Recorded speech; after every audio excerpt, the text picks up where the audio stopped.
Dünyanın en çok ziyaret edilen yerlerinden biri, en kalabalık olduğu günde herkesin gözü önünde hepi topu 7 dakikada soyuldu desek ne düşünürsünüz? Hele bir de çalınanların paha biçilemeyen eşsiz mücevherler olduğunu söylesek? Hollywood filmlerini aratmayacak hırsızlığın adresi Fransa. Louvre Müzesi'nde yaşanan ve 100 yılın soygunu olarak manşetleri süsleyen olayın failleri henüz yakalanmadı. Peki nasıl oldu da böylesine pahalı eserler tereyağından kıl çeker gibi ustaca çalındı? Fransız güvenlik görevlileri mi beceriksizdi yoksa hırsızlar mı çok profesyoneldi? Çalınan eserlerin maddi değeri ne kadar? Her yerde fotoğrafları yayılan bu eşsiz parçaların satılıp paraya çevrilmesi mümkün mü? Hazırsanız bol aksiyonlu senaryoları aratmayan bu soygunla ilgili bilinen tüm detayları anlatmaya başlıyoruz. Fransa'da klasik bir pazar günü. Ortam bir hayli sessiz. Sabahın ilk ışıkları şehre düşmeye başlamış. Bugün çoğu yer kapalı olacak. Elbette tatil için sevdikleriyle plan yapanlar da var. Kimi sinemada merakla beklediği filmi izleyecek, kimi maç izleyecek, kimi ne zamandır beğendiği kazağı almaya gidecek. Fransa'ya dışarıdan gelen turistler başta olmak üzere çok sayıda konuksa pazar gününü başkentin boynunda bir inci gibi uzanan Louvre Müzesi'ne ayırmış. Müzenin açılış saati sabah 9. Dünyanın en çok ziyaret edilen müzesi olmak kolay değil. Çalışanlar daha erken saatlerde hazırlıklarını tamamlamış. Kapıda çok fazla sıra beklemek istemeyenler erkenden gelmiş. Buraya kadar daha önceki pazarlardan pek de bir farkı yok. Her şey çok rutin. Saatin 9 olmasıyla birlikte içeri ziyaretçiler ana kapıdan girmeye başlıyor. Ancak başka konuklar da var. Onlar resmi giriş yerini değil, nehir tarafını tercih ediyor. Kimselere görünmeden nehrin yanı başında uzanan yüksek duvarı aşıp saraya giriyorlar. Hedefte müzenin en değerli parçalarının saklandığı Apollo galerisi var. Üzerlerindeki yeşil yelek sanki onların görevli olduğu imajını veriyor. Ancak dikkatli bakanlar yüzlerindeki maskeyi ve ellerindeki pompalı tüfekleri fark ediyor. Herkesin bakışları arasında sanki daha önce defalarca çalışmışlar gibi direkt vitrinlere yöneliyorlar. Sadece 7 dakika gibi kısacık bir zaman diliminde paha biçilemeyen tarihi mücevherleri çalıp kayıplara karışıyorlar. Ve bu olay sadece Fransa'nın değil, dünya müze tarihinin de en sıra dışı soygunlarından biri olarak kayda giriyor. Şimdi gelin ilk andan itibaren gerek Fransız medyası, gerek diğer uluslararası ajanslara yansıyan haberler, resmi açıklamalar, görgü tanığı ifadeleri ve bazı video kayıtları üzerinden 7 dakikada yaşananların bir resmini çizelim. Ama öncesinde çok kısa da olsa mekanı tanımakta fayda var. Louvre Müzesi. Fransa'nın başkenti Paris'in en önemli simgelerinden biri olan bu büyülü mekan, dünyanın en fazla ziyaretçiye sahip müzesi. İçerisinde 73.000 metrekarelik dev bir sergi alanı var. Ki bu da onu dünyanın aynı zamanda en büyük müzesi yapıyor. Bu tarihi mekan aslında 1546 yılında Fransız kraliyet ailesi için bir saray olarak inşa edildi. Müzenin ilk sakini Kral 1. François. Tahmin edeceğiniz üzere dönemin koşulları gereği sanata da son derece düşkün bir isim. Sahip olduğu değerli koleksiyonların sergilenmesi onun en büyük hayallerinden biri. Çünkü soylular arasında sanata düşkünlük ve sahip olunan eser miktarı çok net bir üstünlük göstergesi. Elbette bu gösteriş zenginler arasında yaşanan bir tür şov. Fransa'da o yıllarda halkın bu tür etkinliklerin içine dahil edilmesi pek mümkün değil. Kralın koleksiyonunun 1789'daki Fransız devrimine kadar çok nadir bazı özel günleri saymazsak halka kapalı kalmasının nedenlerinden biri de bu. Devrimle birlikte bu tür alanların da eserlerin de halkın malı olduğu algısı baskın hale geldi. 1793 tarihi itibariyle saray halka açık bir müzeye dönüştürüldü ve ziyaretçilere açıldı. Bugün Louvre, Leonardo da Vinci'nin ünlü Mona Lisa tablosu da dahil olmak üzere 35.000'den fazla sanat eserini koynunda taşıyor. Günde yaklaşık 30.000 kişi tarafından ziyaret ediliyor ki bu da onu dünyanın en gözde müzesi yapıyor. Resmi kaynaklara göre müzede 616.000'e yakın eser bulunuyor. Peki nasıl oldu da böylesine önemli bir yer 3 ya da 4 kişi olduğu öne sürülen bir grup tarafından bu denli hızlı ve tek bir kurşun dahi atmadan soyuldu? Fransız medyası tarafından 100 yılın soygunu olarak manşetlere taşınan olayın gerçekleştiği alan Apollo Galerisi olarak biliniyor. Ki Fransa kraliyet mücevherleri burada tutuluyor. Hal böyle olunca hepimizin aklına müzenin bu alanının son derece gelişmiş güvenlik kameraları, harekete duyarlı sensörler, kimsenin görmediği ama dört bir yanı çevreleyen lazerlerle korunduğu geliyor. Ya da tüm bunlar sadece filmlerde oluyor. Filmlerde oluyor diyoruz çünkü yüzleri maskeli soyguncular elektrikli bir nakliye merdiveninin aracılığıyla nehir tarafından koca bir duvarı aştığında kimse bunu fark etmiyor. Binaya tırmanan soyguncular mücevherlerin olduğu alana girdiğinde ziyaretçilerle de karşılaşıyor. Ancak ziyaretçilerin çoğu yaşananların bir soygun olduğunun farkında bile değil. Fransız güvenlik güçlerine göre tam bu sırada koca bir alanda sadece tek güvenlik görevlisi bulunuyor. Bu gibi durumlarda öncelik ziyaretçilerin can güvenliğini korumak.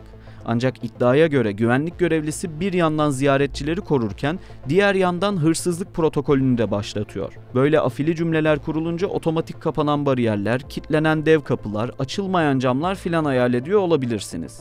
Açıkçası biz de Fransız gazetelerini okuduğumuzda kafamızda böyle şeyler canlanmıştı. Ama üzülerek belirtmeliyiz ki bunların da hiçbiri yaşanmadı. Dünyanın en seçkin eserlerinin yer aldığı müzeye elektrikli merdivenle tırmanıp içeri giren hırsızlar 7 dakika gibi bir süre zarfında yüklendikleri mücevherlerle yine geldikleri gibi müzeden ayrıldı. Dönüşte de elektrikli merdiveni kullandılar. Koca bir duvarı aştılar, hız motorlarına binip son gaz uzaklaştılar. Başkentin dört bir yanından yüzlerce polis müzeye akın ederken hırsızlar Paris'in ara sokaklarından Lyon'a bağlanan otoyola çıkmışlardı. İlk iş olarak müze ziyarete kapatıldı. Bir terslik olduğu belliydi. Fransız resmi makamları en başta hırsızlıktan bahsetmedi. Daha sonraki açıklamalarda bir yüzüğün kaybolduğu bilgisi verildi. Ancak öğleden sonra sadece Fransız medyası değil, tüm dünya tarihin en büyük müze soygunlarından birinin gerçekleştiğini yazmaya başladı. Ne de olsa bilişim çağındaydık ve cep telefonu olan herkes sanki bir muhabir gibi tarihi olayları çekip bir anda milyonlarca kişinin izlemesini sağlayabiliyordu. İlk şokun ardından sosyal medyaya videolar düşmeye başladı. Görüntülerde inşaat işçisi gibi giyinmiş hırsızın koca bir vitrini kırarak açtığı ve içindeki mücevherleri aldığı görünüyordu. Aslında soygunun oluş şekli de, görüntüler de bize bir şeyi çok net anlatıyordu. Hırsızlar kesinlikle rastgele bir tercihte bulunmuyordu. Neyi, nereden, nasıl alacaklarını sanki defalarca çalışmış gibilerdi. Zaten bu kadar kısa sürede bu denli seçkin eserleri çalabilmeleri şansla açıklanamayacak kadar profesyonelceydi. Akşam saatlerine doğru Fransa Kültür Bakanı herkesi şok eden resmi açıklamayı yaptı. Çalınan tek bir yüzük falan değildi. Değeri paha biçilemeyen 8 mücevher çalınmıştı ve hırsızlar yakalanamamıştı. Bakanın sözlerini bakanlıktan yapılan resmi açıklama izledi. Bir liste yayınlandı ve böylece nelerin çalındığı konusu tam anlamıyla netlik kazandı. Çalınan mücevherlerin tam listesi şöyleydi: Kraliçe Maria Amelie ve Kraliçe Hortense setinden taç, Kraliçe Maria Amelie ve Kraliçe Hortense safir setinden kolye, Kraliçe Maria Amelie ve Kraliçe Hortense safir setine ait çift küpe, İmparatoriçe Maria Louise setinden zümrüt kolye, İmparatoriçe Maria Louise setinden bir çift zümrüt küpe, kutsal emanet broşu olarak bilinen broş, İmparatoriçe Eugénie'nin tacı, İmparatoriçe Eugénie'nin fiyonklu broşu. Listeyi böyle okuyunca sanki yaşananlar tam anlaşılmıyor gibi. Bu nedenle her bir parçayı size detaylıca anlatacağız. Ama önce İmparatoriçe Eugénie'nin tacı için bir parantez açalım. 3. Napolyon'un eşi İmparatoriçe Eugénie'ye ait taç müzenin en nadide eserlerinden. Üzerinde tamı tamına 212 inci, 1998 elmas ve 992 gül kesim elmas bulunuyor. Tarihçeler Fransa'da kraliyet dönemini en iyi yansıtan mücevherler arasında bu tacı mutlaka sayıyor. İlk açıklamalarda çalınanlar arasında adı geçen bu taç ilginç şekilde hırsızlar tarafından yola düşürülüyor.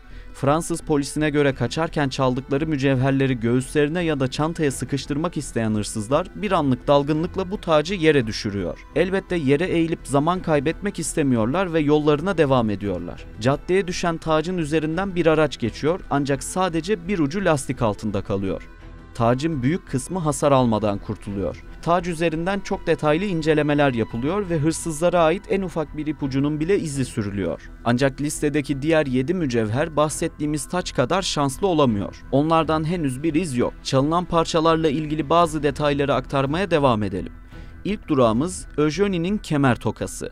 İmparatoriçenin kullandığı eşsiz parçalardan bir diğeri. Işıltısıyla görenleri büyüleyen muazzam bir sanat eseri. Müzenin resmi açıklamasına göre güncel bir fotoğrafı yok. Üzerinde 2438 normal elmas ve 196 gül kesim elmas bulunuyor. Hırsızların hedefindeki diğer ürün de yine İmparatoriçenin hazinesinden. 1885 tarihli elmas broş sadece müzenin değil Fransız kraliyet ailesinin de en nadide mücevherleri arasında kabul ediliyor. Az önce de dediğimiz gibi Hırsızlar kesinlikle ama kesinlikle nokta atış hedeflere yöneliyor. Bu kapsamda sıradaki hedefleri Fransız kraliçeler tarafından kullanılan safir set oluyor. Louvre'un açıklamasına göre setin kim tarafından yaptırıldığı bilinmiyor. Ancak Louis Bonaparte'ın eşi Kraliçe Hortense ve Louis Philippe'in eşi Kraliçe Maria Amélie tarafından kullanıldığı kayda giriyor. Bu zarif koleksiyon baş döndürecek türde değerli taşlardan oluşuyor. Setin taç kısmı 24 Seylan safiriyle süslenmiş. Yine 8 safirli bir kolye ve bir çift küpe yer alıyor.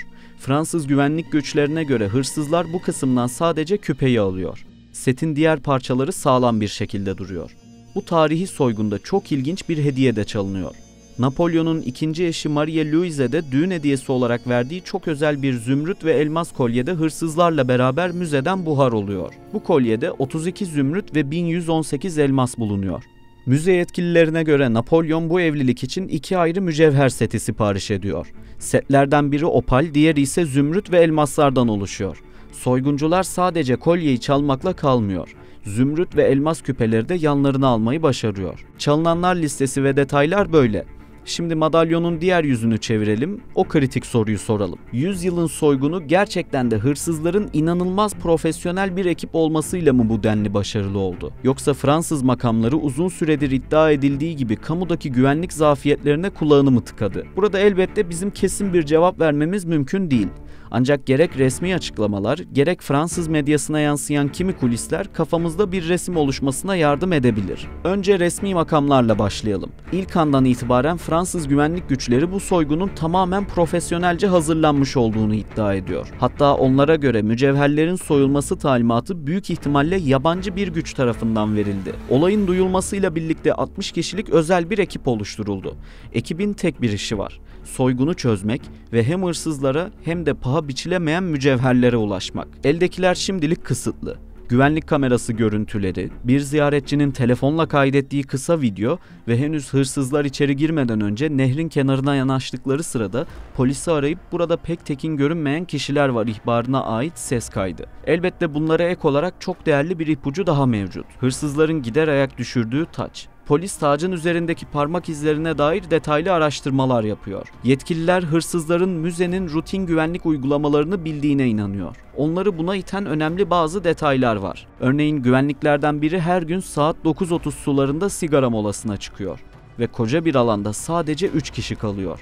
Hırsızların bu kısıtlı sürede harekete geçtiklerine inanılıyor. Fransız İçişleri Bakanı ise faillerin muhtemelen yabancı uyruklu olduğu bilgisini paylaştı ve her ne pahasına olursa olsun suçluların yakalanıp adalet önüne çıkarılacaklarına dair söz verdi. Şimdi gelelim meselenin bam teline. Fransa'da muhalefet milletvekilleri ve bazı sendika yetkilileri söz konusu soygunun göz göre göre geldiğine inanıyor. Müze personellerinin de belirli aralıklarla yönetime güvenlik konusundaki endişelerini bildirdiğine dair resmi kayıtlar var. Olaydan sonra personelle bir toplantı yapan ve güvenlik zafiyetini kabul eden müze müdürünün konuşmasının yuhalamalarla kesildiğini de aktaralım. Fransız sendikaları ülke genelindeki tüm benzer yerlerde insan kaynağının artırılması gerektiği yönünde açıklamalar yaptı. Sendikaya göre merkezi yönetim bütçede kısıtlamaya gidebilmek adına güvenlik görevlisi sayısını yıllar içerisinde giderek düşürdü. Bu da zafiyete neden oldu. Sendika temsilcileri bu tür değişimlerin dikkatli gözler tarafından çok çabuk fark edilip faturanın kesilebileceğini de dikkati çekti. Fransa'da son bir ayda 2 ayrı müzeden değeri 7 milyon euroyu geçen altın ve tarihi eser çalınması güvenlik zafiyeti meselesinin sanılandan daha derinde olduğunu su yüzüne çıkardı. İşin güvenlik boyutu genel hatlarıyla böyle. Şimdi gelelim çalınan mücevherlerin ne olacağına. Milyonlarca euro değerinde bir tacı ya da dünyada eşi benzeri olmayan bir takı setini gidip de herhangi bir yerde satmaya çalışmanız elbette mümkün değil. Burada 2 temel görüş var. Birincisi biraz komplo teorisine kaysa da aktaralım. Bu kesimin inancına göre sadece bu tür çok özel koleksiyon ve parçaların satıldığı ve dünyada sadece bir avuç aile tarafından takip edilebilen bazı satışlar mümkün. Diğer görüşse akla daha çok yatıyor. Bu kesimin beklentisi hırsızların binlerce parça elması, altını ya da safiri bütün halinde değil de ayrı ayrı satması. Elbette Napolyon'un karısına hediye ettiği bir setin değeri parçalar halinde satılan bir mücevherden çok ama çok daha fazla ediyor. Ancak hırsızların yok pahasına satsa dahi bu mücevherlerden onlarca milyon dolar kazanması mümkün görünüyor. Taşları ve elmasları sökülüp ayrı ayrı satılan bu ürünlerde karat başına 500 euro gibi bir değer konuşuluyor ki tekrar etmekte fayda var. Bu rakam bile hırsızların dolar milyonerleri olması anlamına geliyor. Fransa'daki tarihi soygunla ilgili eldeki bilgiler şimdilik bunlarla sınırlı. Hırsızlar ya da mücevherlerle ilgili son dakika gelişmelerini GZT'nin sosyal medya hesaplarından aktarmaya devam edeceğiz. Videoyu bitirmeden önce tarihteki en ünlü Louvre hırsızlığı için de küçük bir parantez açalım. Takvimler 1911'i gösterdiğinde dünyaca ünlü Mona Lisa tablosu çalındı. O dönem müzedeki cam işlerini yapan İtalyan bir ustanın geceyi bir şekilde müzede geçirdiği, tabloyu çerçevesinden ayırıp koltuğunun altına sakladığı ve sabah kapılar açıldığında elini kolunu sallayarak çıkıp gittiği anlaşıldı. İtalyan camcı dünyanın en meşhur eserlerinden biri olan bu tabloyu 2 yıl boyunca evinde sakladı. Kendisini İtalyan milliyetçisi olarak tanımlayan cam ustasına göre tablo İtalya'nın hakkıydı. 1914'te İtalyan güçleri tarafından bulunan tablo yeniden Fransa'ya iade edildi. Fransa'daki tüm resmi makamlar o mücevherlerin ana vatanının Fransa olduğunu ve mutlaka bulunacağı yönünde açıklamalar yapıyor. Hazır lafı açılmışken acaba gerçekten de tüm tarihi eserler ait oldukları ülkeye gönderilmeli mi? Ne dersiniz? Mesela Fransa elindeki Osmanlı eserlerini Türkiye'ye yollayarak bu yolda önemli bir başlangıç yapabilir. Siz de bu tarihi soygunla ilgili düşüncelerinizi ve olayın nasıl gerçekleştiğine dair kendi senaryonuzu bizimle yorumlarda paylaşmayı unutmayın. Yeni bir videoda görüşmek üzere. Şimdilik hoşça kalın.